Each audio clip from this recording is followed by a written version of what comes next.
Hi everyone, welcome back to the channel. Thank you so much for being here. Today we're going to have a little look at what to do when we spiral. So when we spiral, we know that it's because we've become overwhelmed with stress, or we've allowed a thought to continue to stress us over a period of days, and then it starts showing up in our behaviors and our actions and what we start to kind of talk about then in our daily interactions. So when we spiral, the first thing is to be aware of it, to notice that your emotions or your nervous system is dysregulated. And the first step that you want to do is to identify that, and then kind of give yourself a little period of time to come back into yourself through either meditation or breath work or positive self-talk or whatever it is. However, I don't kind of think that positive self-talk really helps when we're in a kind of a state of stress or anxiousness, or we are spiraling because of maybe negative circumstances or negative things that may have happened. Maybe we were the one that kind of caused more things into this spiral because of what we said, because our nervous system was dysregulated, or how we acted or behaved, and we're kind of feeling, oh, I wish I didn't behave like that or act like that or speak like that, with whatever it is that is causing us to spiral. And this can happen because we're human, because none of us are going to be positive 24/7. And when we don't take the time to actually reflect on our mind, when we don't take the time to look after ourselves, our sleep, our nervous system, there's going to be times when we will react, and that's okay, because really when that happens, it's just a sign that we need to take a step back to look at ourselves, look at what's going on within us, and then how we can start to change that whole dynamic and start to change the whole story around it. So when you've identified that your nervous system is dysregulated, which is coming out in all of these kind of behaviors and, as I say, affirmations or conversations or anything that you are having, then you kind of come into yourself and you say, I'm going to let it all go just for this moment in time, and I'm going to either journal, I'm going to get whatever it is that's going on in my mind out of my mind by breath work, by meditation, by journaling, by maybe speaking to a close friend or somebody that you can trust, and just kind of get it all out of your system in that way. Now, when you actually get that out of your system, you will start to feel a little kind of a lighter load within yourself. If you don't have anyone to speak to, as I say, journaling is good because you're getting it all out in a piece of paper. You can rip it up or burn it or anything like that. It kind of tells the subconscious mind that you're letting it go and you're letting it out. Excuse me. And when you kind of have that, you come back into yourself and you reflect that, okay, how did I get here? So the reflection is important because it's in the reflection that we understand ourselves more. And when we come into the reflection, understand ourselves more, we're more likely than not to not repeat what it is that happened, because we're aware of it now.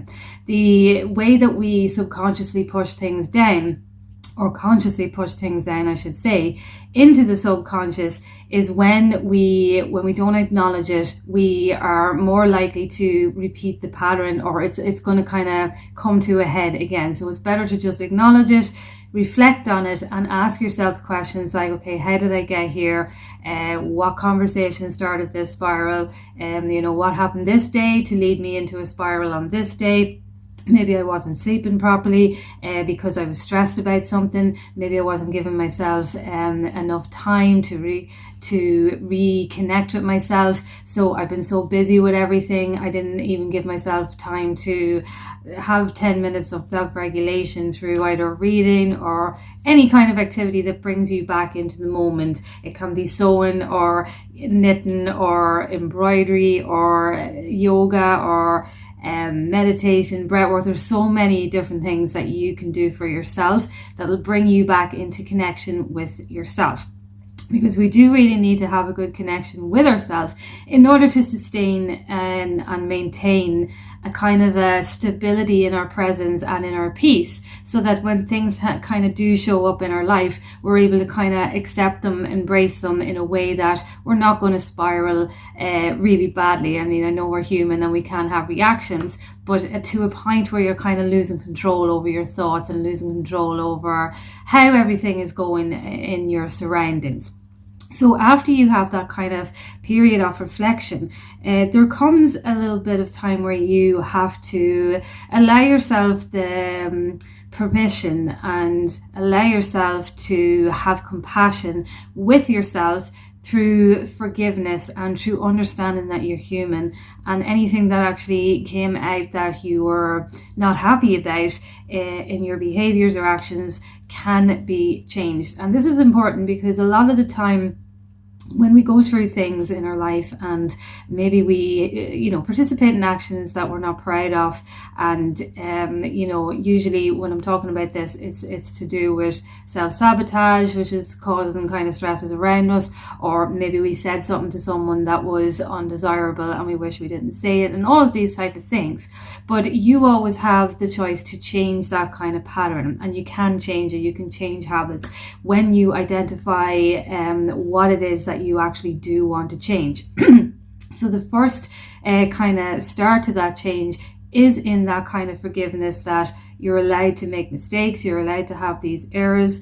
It's something that you weren't proud of, but you're aware of it now and you've identified it. And because you have reflected on yourself this way, it means that you're going to work toward not creating the same kind of result in the future. So when you kind of look at that from that kind of self-compassion, you'll know then as well that you might fall a few times along the way through changing this habit or through changing this self-sabotaging. But with this kind of faith and understanding of the connection that you have with yourself and with source or energy or God or whatever it is that you feel connection with, you'll keep going, and you will learn how to have this forgiveness in a way that is compassionate and not in an egotistical way. So I'm not saying that we do all of these things and then we just say, oh, I forgive myself, and then we go on and we do the same thing again. What I'm saying is true forgiveness, where you actually really look into yourself and ask yourself about what it is that you want to forgive, move on and change in your reality. Excuse me. So when you do that, then you kind of have an idea of when you want to rewrite then how this whole kind of situation is. And when you rewrite it, it kind of starts to develop into that way, because you have put down on paper the exact outcome that you want to have from the situation, meaning that you have clarified it in your mind. And because you've clarified it in your mind, I know that we can do affirmations and all of that to continue to manifest whatever it is that we want to change.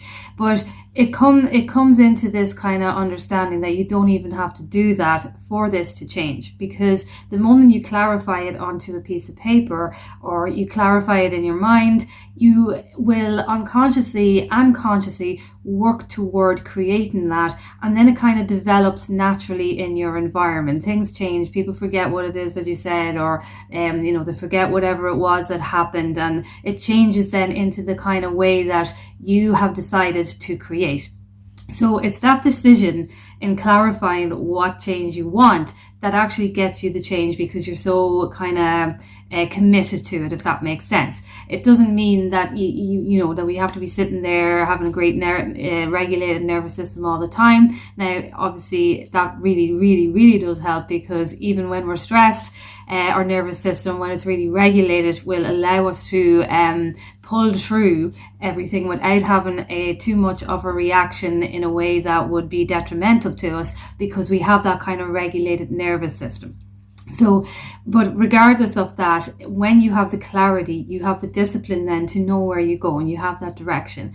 It's like when you are going on holiday or anything like that, you have a direction, you know where the destination is, where the location is, and you know where you're going. If you don't know where you're going, you're going to be all over the place, flying here, flying there, traveling there, and you've no kind of idea or direction where this base is that you're trying to locate. So that is why it's very, very important to have the clarity. So once you have the clarity, that is when the new habit starts to come in. And the new habit kind of comes in when you understand that you had this spiraling moment. It wasn't desirable what manifested out of it, but you learned that from the mistake. You learned that you got deeper into your connection. You learned what you don't like in this reaction that you had, and because you learned that you don't like it, you've decided that you can forgive it with compassion. You know that you're learning and that you are human and we have reactions, and you know that there may be times where you might fall back down again, but you have that kind of awareness and knowing that you can pull yourself through it now because you are determined to actually change and create this new habit of whatever it is that you have decided to change, so your reality will kind of reflect that, if that makes sense.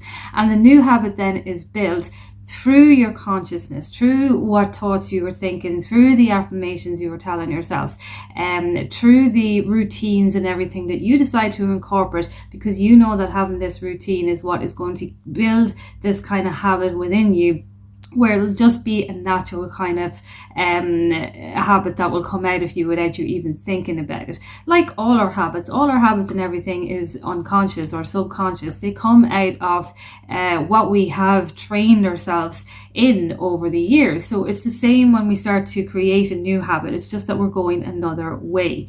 It's the same with how we talk to ourselves. We can change that around. We can change how we look at something. I know myself that recently I have kind of rituals myself. I do pray to the Virgin Mary and Hail Mary, full of grace, and it goes, the Lord is with thee. But I started saying the Lord is with you because I felt it was more kind of connected. And since I started saying you instead of thee, I feel that I can't even go back to saying thee. So it just shows you how quick your brain can actually change when you actually decide to change it in a new direction. And that's just a simple little example. But when it comes to your habits then, when you start to change a direction in your habit, your brain starts to accept that as well too. And you will find that it's kind of hard then to go back to the old way because you are actually training yourself in this new way, if that makes sense. So I just wanted to do a quick video on that. And of course, if you have any questions, you can comment down below.